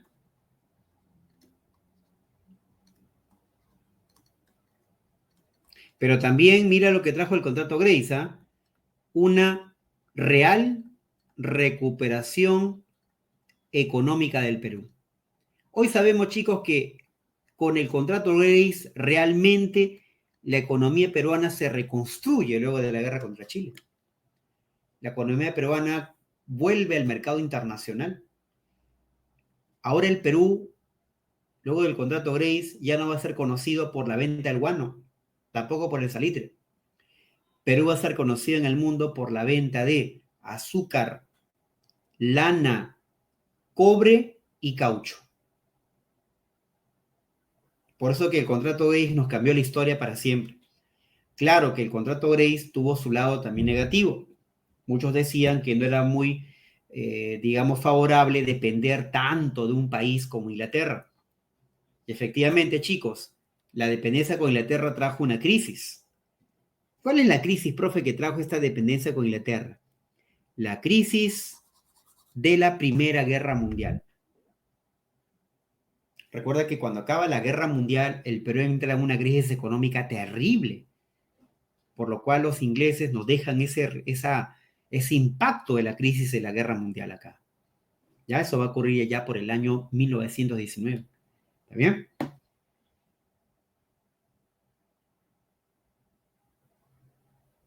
Sí, también a Luis se le entrega a los Greys guano, también se le entrega hectáreas de la Amazonía, la libre navegación por el lago Titicaca.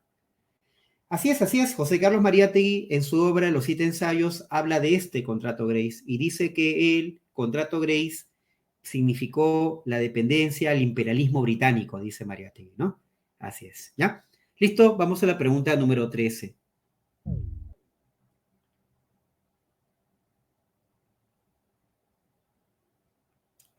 Lo de el imperialismo británico es a partir del contrato Grace, según Mariátegui, Elías, hasta la Guerra Mundial, hasta el final de la Primera Guerra Mundial. Bien, pregunta 13. Terminada la guerra contra Chile, estalló en Ancash la rebelión de Pedro Pablo Atusparia, ocasionada principalmente por... A ver, esto ya lo hemos visto en algunas preguntas anteriores, chicos. Recuerden que luego de la guerra contra Chile, hay mucho descontento de la población peruana, especialmente los indígenas, quienes tuvieron que, como dicen, ¿no? No solamente pagar el peso de la guerra, sino también tuvieron que pagar el peso de la posguerra, porque terminan siendo obligados a pagar lo que llamaban en ese tiempo la contribución personal. Profe, ¿qué es eso? No era más que la versión cambiada de lo que en la colonia llamábamos el tributo indígena. Era lo mismo. Profe, ¿por qué le pusieron nombre? Porque la palabra tributo sonaba algo colonial, como algo obligatorio, y le cambiaron por contribución, que es una cuestión más republicana, como una forma voluntaria de darle un aporte al Estado, que en la práctica no era voluntaria, ¿no? También era forzada, ¿no? Ajá. Listo. Ahí está la clave, la letra C. ¿Ok? Vamos a la pregunta número 14.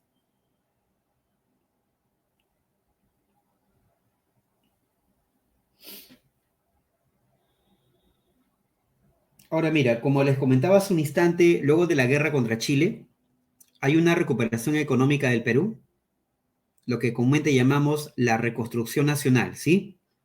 Recuperación económica del Perú. Reconstrucción nacional. Ya.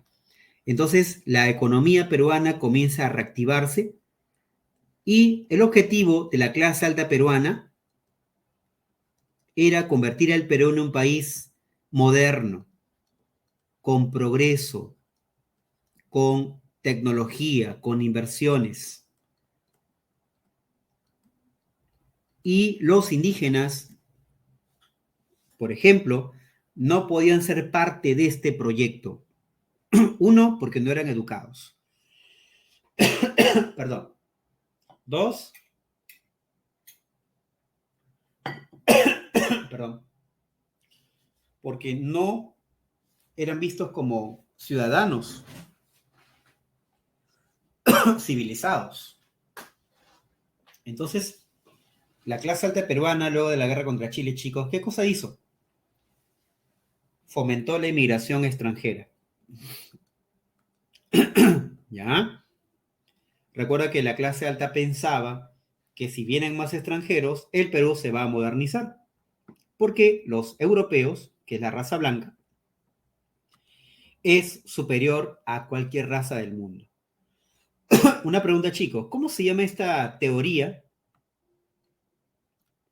que justificaba que la raza blanca llegara a poblar cualquier parte del mundo para traer progreso y civilización? A ver, ¿recuerdan cómo se llama esa teoría que la clase alta en el mundo tomaba, señalando que la clase alta es la que simboliza el progreso y la civilización?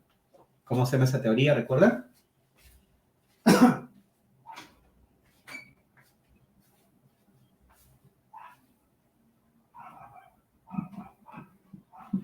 Tiene que ver con Darwin.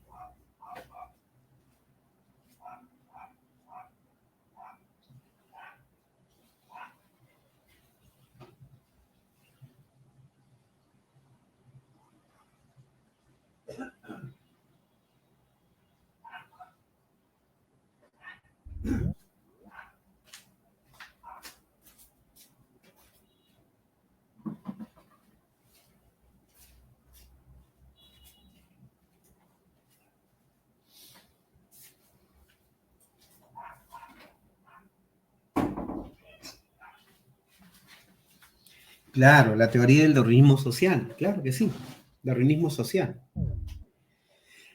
Entonces, mire lo que hizo el Estado peruano durante la reconstrucción nacional, mira, dice, el Estado peruano impulsó la política de inmigración europea a partir de una ley explícita. El gobierno se comprometía a pagar los pasajes de familias europeas menores de 60 años, o sea, el Estado peruano quería que llegaran gente joven, para que sea mano de obra, obviamente, costeándoles una semana de alojamiento en Lima y el viaje hasta su lugar de instalación definitiva, donde se le mantendría por 3 meses. Además, se le entregaría hectáreas de terreno, instrumentos de agricultura, semillas y se le exoneraría del impuesto por 5 años. ¿Cuál era el objetivo principal de esta política migratoria?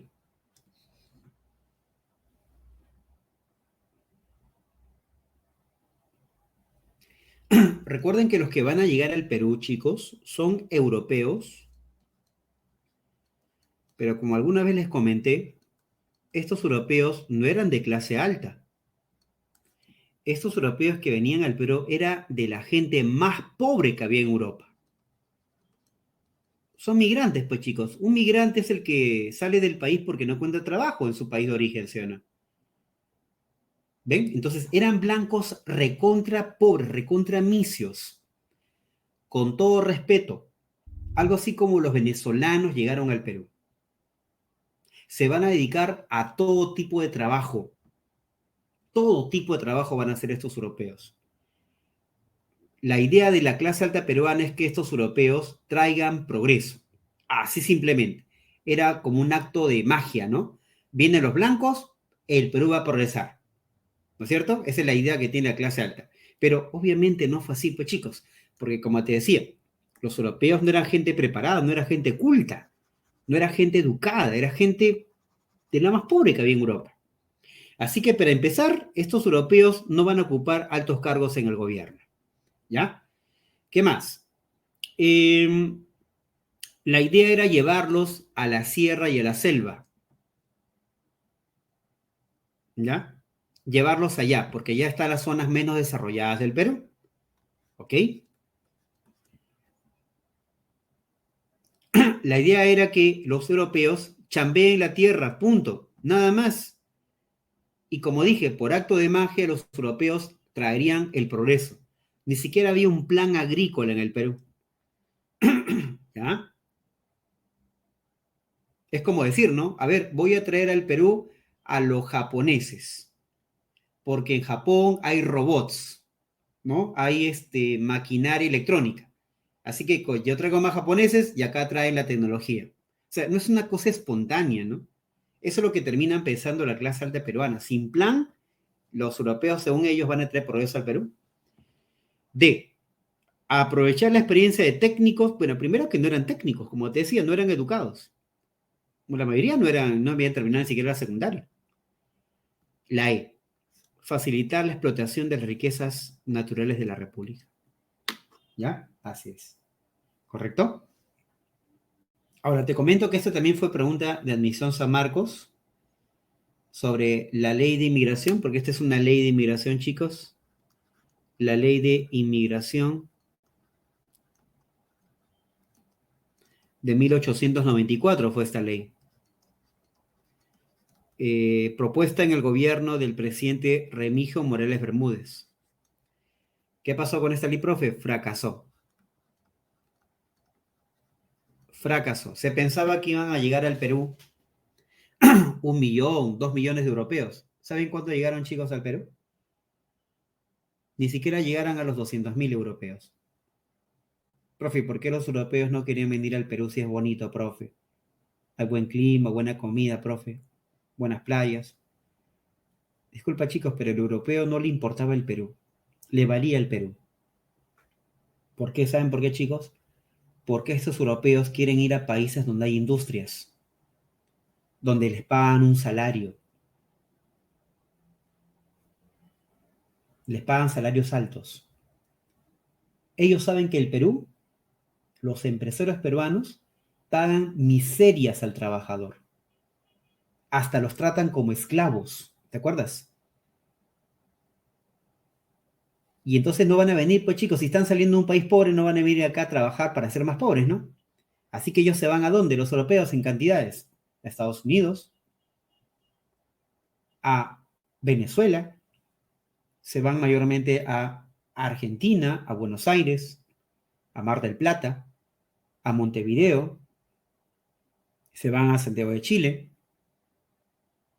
Y por eso gran parte de la población europea ahí es predominante, ¿no? Si ustedes van a Buenos Aires, la población predominante es población de origen europea, italiana sobre todo. Ustedes pasean por Buenos Aires, chicos, parece pues como Venecia, como Milán, como Roma. Están caminando como en Berlín. ¿Ven? Y eso explica por qué acá en el Perú no tenemos una gran población blanca, porque la migración no tuvo éxito, ya que Perú no era atractivo para esta mano de obra urbana industrial. ¿Ya? Lo que van a llegar al Perú más bien son luego los japoneses, porque Japón era un país agrícola que estaba comenzando a industrializarse y los japoneses calzaron muy bien en la economía peruana, chicos, que era una economía mayormente agrícola, ¿no? Así es. Bueno, en fin, esa es parte de la historia, pues chicos, la historia del por qué nuestro país no tiene mucha población blanca.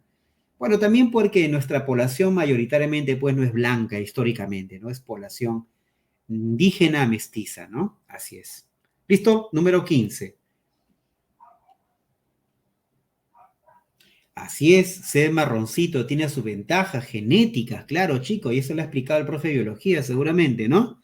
El mejor color de la adaptación de la humanidad es el color marrón, ¿ya? Tiene más variabilidad genética para adaptarse a cualquier tipo de ambiente. Listo, 15. Sobre la República Aristocrática identifica aspectos importantes. Bueno, lo que se sabe es que en la República Aristocrática hay un predominio del partido civil.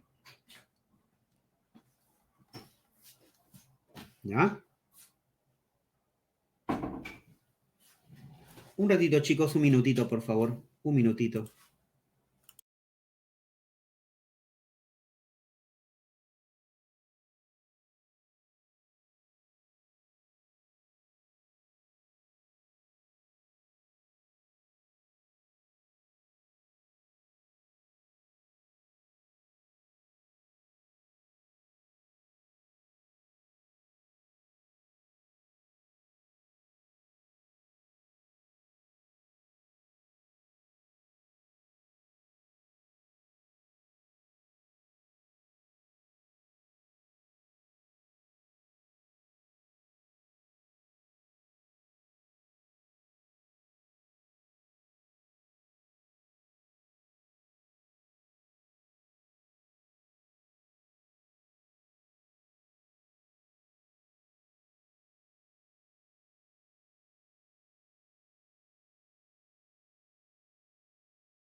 Ya, bien, seguimos por aquí. Otra característica, predominó la oligarquía y el gamonalismo, sí. ¿Ya? Recuerden que la oligarquía es muy distinta al gamonalismo, ¿ah? Profe, diferencia entre oligarquía y gamonalismo. Primero que la oligarquía controla haciendas que están en la costa norte. El gamonal controla latifundios. ¿Está bien? La oligarquía tiene una visión de modernizar su producción, por eso acá quiere maquinaria. En cambio, el gamonalismo utiliza formas tradicionales de producción. En la oligarquía puede utilizar el enganche como forma de contrato de trabajadores. El gamonal utiliza el llanaconaje o, en su defecto, el pongaje, que ya hemos por ahí comentado. ¿Ya? Así es. Entonces, la 2 también es correcta. La 3 también una exclusión de los sectores populares. Y además también encontramos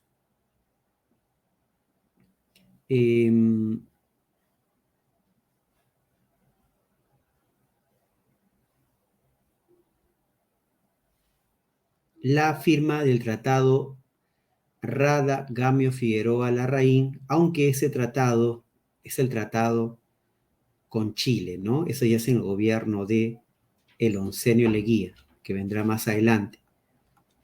El alumbrado público también es parte de la llegada de la modernidad al país. 2, 3 y 5. 2, 3 y 4, perdón. 2, 3 y 4, acá estaría la clave, la E. ¿Ya? Vamos a la 16. El Tratado Osma-Villazón, firmado con Bolivia, trató de delimitar las fronteras, especialmente en la zona de la Amazonía. Recuerda que con Bolivia tenemos frontera en la sierra y en la selva. Dicho tratado fue firmado durante el gobierno del presidente, respuesta, Eduardo López de Romaña, en el periodo llamado República Aristocrática. Recuerden que una característica de la República es la firma de tratados con países vecinos, tratados internacionales, que implicaban mantener un orden internacional que evitara que el Perú entrara en una guerra. Todos estos tratados que ustedes a veces, chicos, leen y dicen, oye, ese gobierno cómo entregó territorios, malditos, se llevaron territorios nuestros, ¿por qué ese presidente hizo esto, traidor? Chicos, todo tiene una razón de ser. El objetivo del Partido Civil es evitar una guerra internacional. Por eso termina cediendo territorios. ¿Ya? Listo, clave la D. 17. La República Aristocrática se puede definir como un periodo de gobierno de la oligarquía, donde predominaba el Partido Civil, que era el partido de la oligarquía. Dicha oligarquía solía reunirse en el Club Nacional. Con respecto al ámbito económico, en dicho periodo, 1. Se aplicaba el enganche en la costa norte y en los enclaves mineros. Eso es correcto. Recuerda que el enganche es un tipo de contrato de adelantos y endeudamientos que dio inicio a la proletarización de los indios. ¿Por qué? Porque se les pagaba un salario. Comúnmente a los indígenas no se les pagaba un salario, trabajaban gratis, ¿recuerdan? Pero al darle un salario, se está transformando al indio en un proletario, ¿ya? Correcto. Los hacendados gamonales tuvieron grandes ganancias debido a la exportación de azúcar y lana, respectivamente, ¿correcto? Las haciendas exportaban azúcar. Los gamonales en los latifundios exportaban lana, y eso es correcto. 3. El caucho se explotaba en la región Omagua, que es la selva baja, y tuvo una orientación al mercado externo vinculada a la industria automotriz, claro que sí, para la elaboración de neumáticos. Eso es correcto. Y con eso ya tenemos la clave, ¿no? 1, 2 y 3. Profe, ¿por qué no sería la 4? Porque se consolidó el capitalismo británico, pero no el norteamericano. El norteamericano se consolidaría desde el oncenio para adelante, no en este periodo de la República Aristocrática. ¿Ya? Listo. Muy bien. Marcamos la clave dedo. Pregunta número 18. Durante el oncenio, una medida aplicada para controlar a los gamonales con la presencia del Estado fue la Ley de Construcción Vial. Mira, esta ley le permitía al Estado peruano, al gobierno de Leguía, el oncenio, utilizar la mano de obra indígena para construir carreteras, lo cual prohibía que el gamonal sea el único que utilice esta mano de obra gratuita. Ahora el Estado también puede hacer uso de la mano de obra indígena gratis. Y la población que terminaba obligada a construir carreteras iba de 18 a 60 años,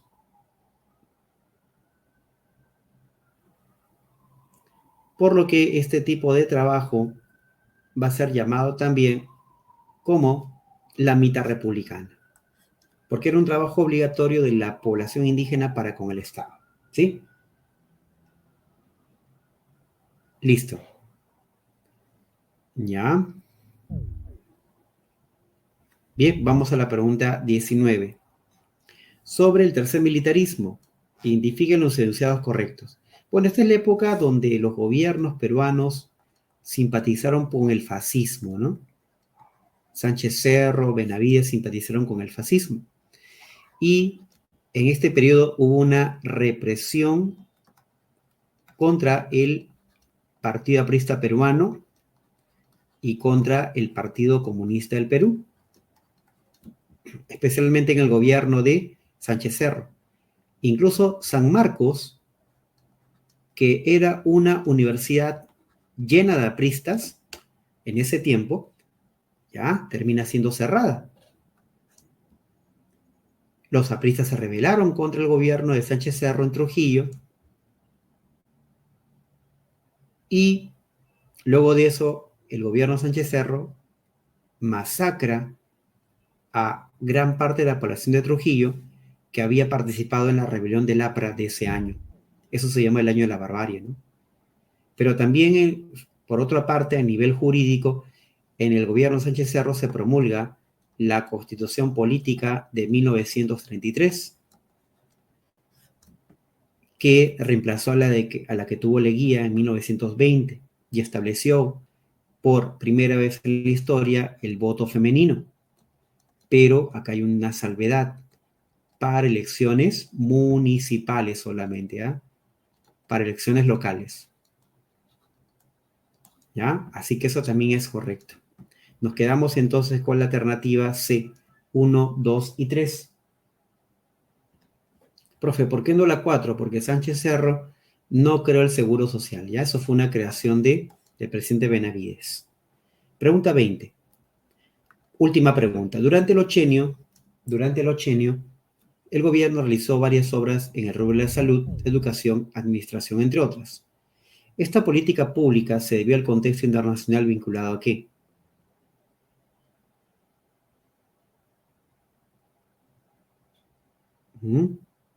Bueno, primero que la guerra de Corea no es contemporánea al Gobierno de Leguía, ¿ya? Esta guerra es en los años 50. Eso ya es la Guerra Fría. La misión Klein es una misión que viene en el gobierno de el ochenio, ¿ya? La misión Kenmere, chicos, es una misión que viene en el gobierno de Sánchez Cerro, igualmente que la Guerra de Corea. Y entonces, pues, chicos, ese dinero que sale para la salud, educación y administración vino porque el gobierno de Leguía termina aprobando un código de minería que permite elevar impuestos a las empresas norteamericanas que pagaban, a través del cual con ese dinero podían el gobierno extraer recursos para hacer estas obras de infraestructura. ¿Está bien? Ah, hay un detalle. Yo me estoy equivocando. Yo estoy hablando acá del ochenio, no el oncenio. Ahí estoy equivocado. Así. Este es Odría, ¿verdad? Ya que estaba referenciándome al oncenio. Ahora sí, corrigiendo. Corrigiendo por acá. A veces suele confundirse, ¿no? Ochenio con oncenio, mira. Suele pasar. ¿Ya? A ver. Entonces, la condición necesaria para poder explotar estos recursos del Perú termina siendo la llamada Guerra de Corea.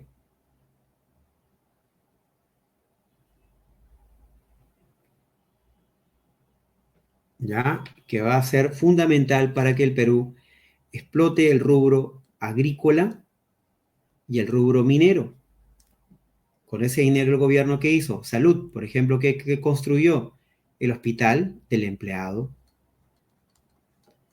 Educación, colegios, las grandes unidades escolares. Y en el sector administrativo, más ministerios como el Ministerio de Educación. No te olvides también construcción de estadios como el Estadio Nacional. ¿Ya? Todo eso gracias a la Guerra de Corea, ¿ya? Por eso su gobierno pasa a la historia por construir esas obras con la finalidad de ganarse a los trabajadores, ¿no? El lema de Odría termina siendo salud, educación y trabajo. Profe, ¿y hasta cuándo su popularidad fue elevada hasta que termina la guerra de Corea. Termina la guerra de Corea, caen las exportaciones y el gobierno entra en crisis.